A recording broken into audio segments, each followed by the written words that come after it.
to you," she said softly, her voice trembling. Azuka continued to walk, ignoring her presence. "Azuka, I am so sorry for what I did. I know I hurt you deeply, and I regret my actions every day. Please, give me a chance to explain and ask for your forgiveness." Azuka finally stopped what he was doing and looked at Chinazo. His eyes were filled with anger and pain. "Chinazo, there is nothing you can say that will change what happened," he said coldly. "You betrayed me and used dark magic to manipulate me. I have no reason to listen to you." Chinazo felt tears well up in her eyes, but she refused to give up. "I understand that I hurt you, and I don't expect you to forgive me right away. But please, just hear me out. I want to make things right." Azuka shook his head and turned away. "There is nothing to say. Leave me alone, Chinazo." With that, he walked back into his house, leaving Chinazo standing there, her heart breaking all over again. Chinazo stood there for a moment, tears streaming down her face. She realized that forgiveness would not come easily, if at all. She had to accept that her actions had consequences, and that Azuka had every right to be angry. With a heavy heart, she turned and walked back home, determined to continue her path of healing and redemption, even if it meant doing so without Azuka's forgiveness. The next day, Chinazo returned from the farm, her basket filled with fresh vegetables. The sun was setting, casting a golden glow over the village. As she walked along the path, she saw Azuka in the distance, carrying a bundle of firewood. Her heart skipped a beat. She knew she had to try again, to show him her sincerity. Gathering her courage, Chinazo quickened her pace and approached Azuka. "Azuka, please, can we talk?"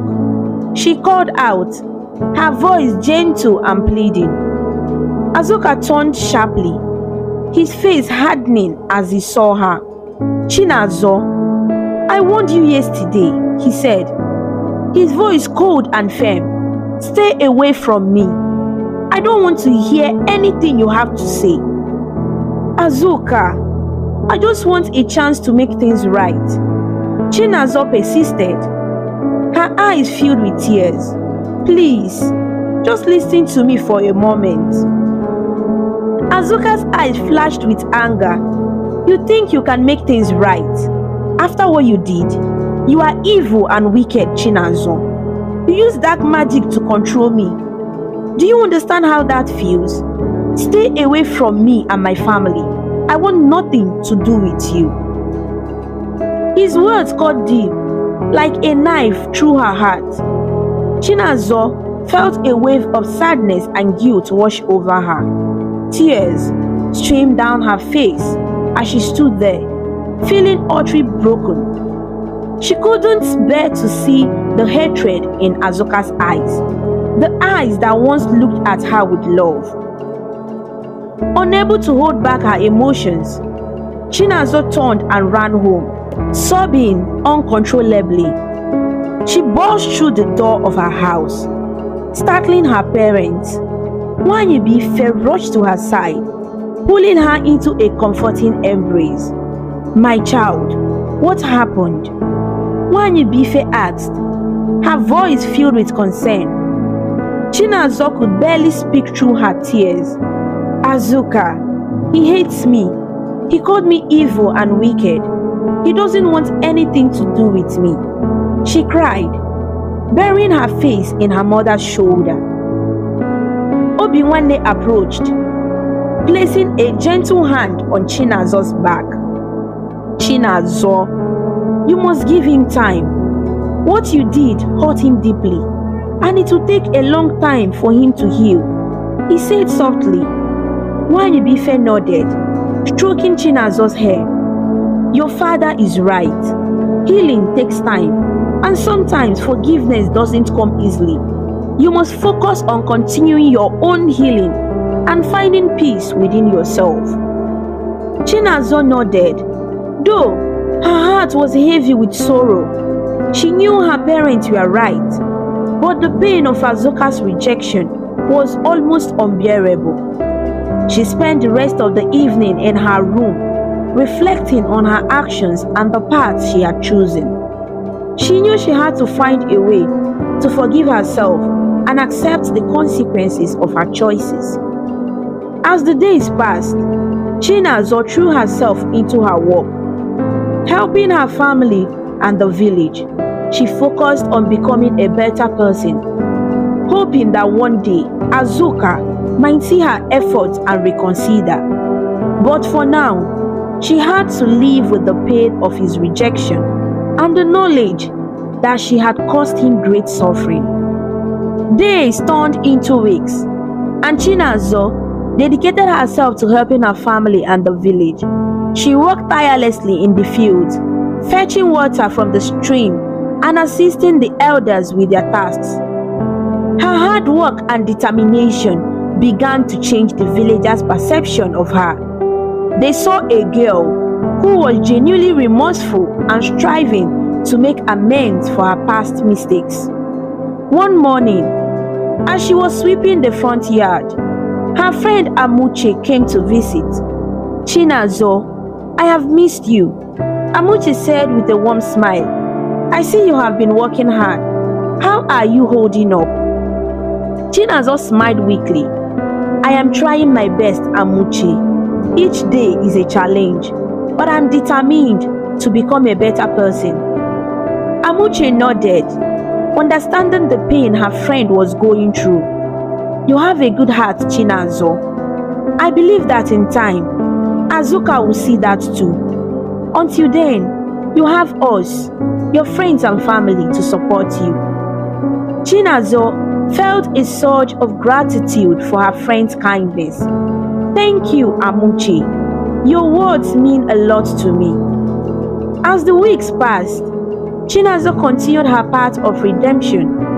She sought out ways to help those in need, whether it was assisting a neighbor with their chores or caring for the village children while their parents worked. Her efforts did not go unnoticed, and slowly, the villagers began to speak kindly of her once more. One day, while working in the field, Chinazor saw an elderly woman struggling to carry a heavy basket of yams. Without hesitation, she rushed over to help. Let me carry that for you, Mama, she said, taking the basket from the woman's hands. The elderly woman, Mama Nkechi, smiled warmly at Chinazor. Thank you, my child. You have a kind heart. May the gods bless you for your generosity. Chinazor felt a glimmer of hope. Each act of kindness was a step towards mending her broken spirit. She knew that forgiveness might never come from Azuka, but she hoped that her actions would show the gods and the village that she was truly repentant. One evening, as she sat by the river, reflecting on her journey, she saw Azuka walking along the opposite bank. Her heart ached with longing, but she respected his wishes and did not approach him. She watched as he gathered firewood, his face set in a determined expression. As the sun dipped below the horizon, casting a golden glow over the water, Chinazor made a silent promise to herself. She would continue to strive for redemption, not just for Azuka's forgiveness, but for her own peace of mind and the well-being of her community. The road ahead was long and fraught with challenges, but Chinazor was no longer the same desperate girl who had used forbidden magic. She was stronger, wiser, and ready to face whatever the future held, with courage and determination. And so, Chinazor's journey continued, a testament to the power of redemption and the strength of the human spirit. With each passing day, she grew more confident in her ability to change and hoped that one day she would find the forgiveness she sought, even if it meant forgiving herself first. At Azuka's house, the evening was quiet as he sat outside, tending to a small fire. His thoughts were a whirlwind of emotions, still grappling with the betrayal he felt from Chinazo. Just then, Uzoma, one of Chinazo's friends, approached him. She had a determined look on her face. "Azuka, I need to talk to you," Uzoma said, her voice filled with an urgency that caught his attention. Azuka looked up, surprised by her visit. "Uzoma, what brings you here?" he asked, his tone cautious. Uzoma took a deep breath and stepped closer. "Azuka, I have to confess something. Chinazo is not the right person for you. She used a spell to trap you into loving her. That shows how bad she is. I have always cared for you, and I would never do such a thing. I am better than Chinazo, and I would love you the way you deserve." Azuka's expression darkened. He stood up, his eyes flashing with anger. "Uzoma, how dare you come here and speak ill of your friend? What she did was wrong, but it does not give you the right to use this situation to your advantage. You and Chinazo are birds of same feathers if you think you can win my heart by tearing her down." Uzoma was taken aback by his response. "But Azuka, Leave!" Azuka interrupted, his voice firm and unyielding. "And never come back. I want nothing to do with you." Feeling humiliated, Uzoma turned and hurried away from Azuka's house. As she walked along the path back to the village, her face burned with shame and anger.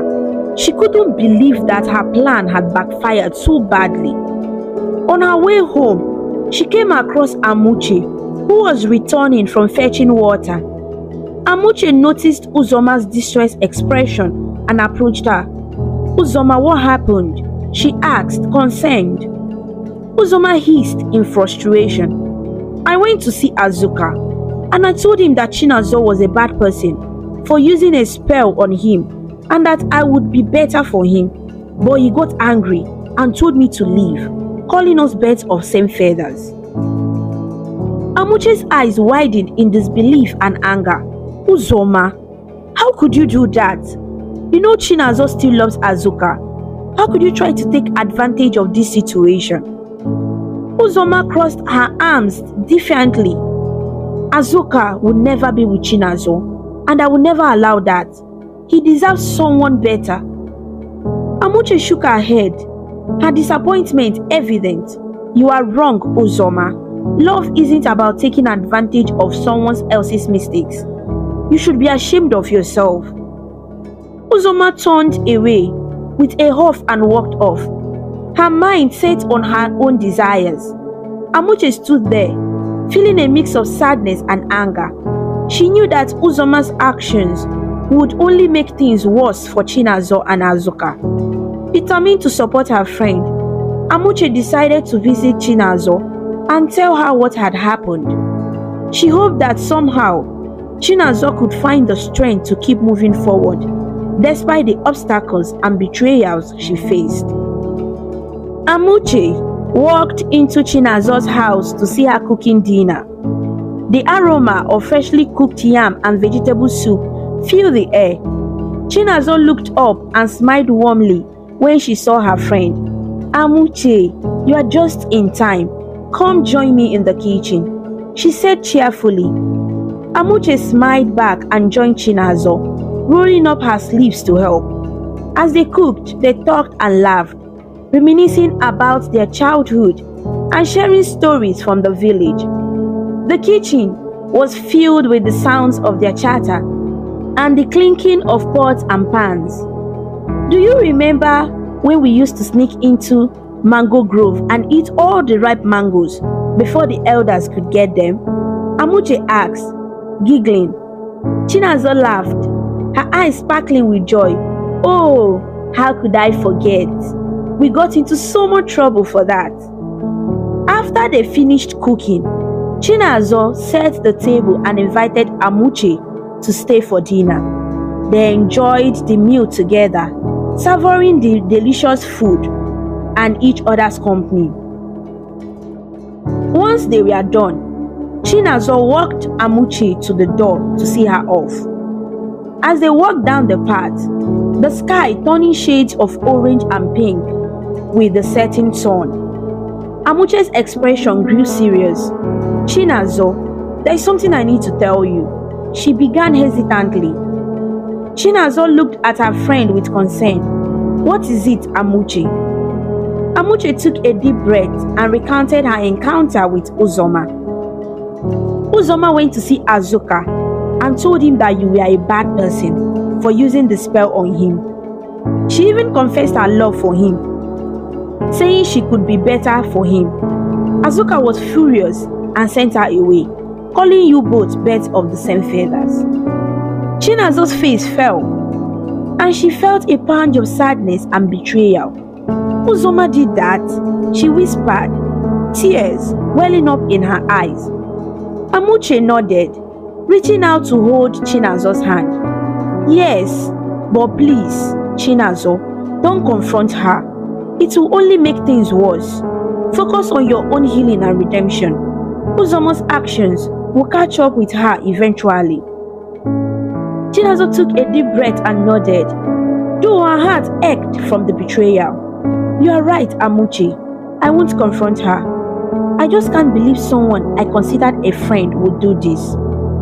Amuche hugged Chinazo tightly. I'm here for you always. Don't let this bring you down. Chinazo managed a smile, appreciating Amuche's support. Thank you, Amuche. Your friendship means a lot to me.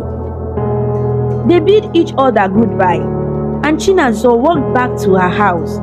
Her heart heavy with sorrow, she went inside her room and sat down. The tears she had been holding back finally spilling over.